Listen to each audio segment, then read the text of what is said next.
বন্ধুরা, ধানের গাছে যদি দ্রুত বৃদ্ধি, সবুজ পাতা এবং বেশি ফলন চান, তাহলে ব্যবহার করতে পারেন জিভাগ্রো সিয়াপ্টেন 10L। এটি একটি অ্যামিনো অ্যাসিড ভিত্তিক শক্তিশালী বায়োস্টিমিউল্যান্ট, যা গাছকে দ্রুত শক্তি দেয় এবং গাছের ভেতরের বৃদ্ধির প্রক্রিয়াকে সক্রিয় করে। ধানের জমিতে সিয়াপ্টেন 10L ব্যবহার করলে ১. গাছের বৃদ্ধি দ্রুত হয়। ২. পাতার সবুজ রং গাঢ় হয়। ৩. গাছের রোগ প্রতিরোধ ক্ষমতা বাড়ে। ৪. ফুল ও দানা ভালোভাবে গঠিত হয়। এবং ৫. শেষ পর্যন্ত ফলন বাড়তে সাহায্য করে।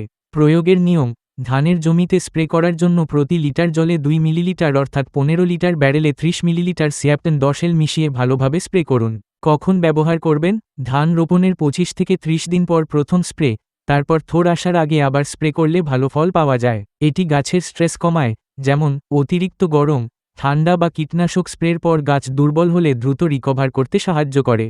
তাই ধানের ভালো বৃদ্ধি এবং বেশি ফলনের জন্য আপনার জমিতে ব্যবহার করতে পারেন সিয়াপ্টেন 10L। কৃষি সম্পর্কিত আরও তথ্য পেতে আমাদের চ্যানেলটি ফলো ও সাবস্ক্রাইব করতে ভুলবেন না।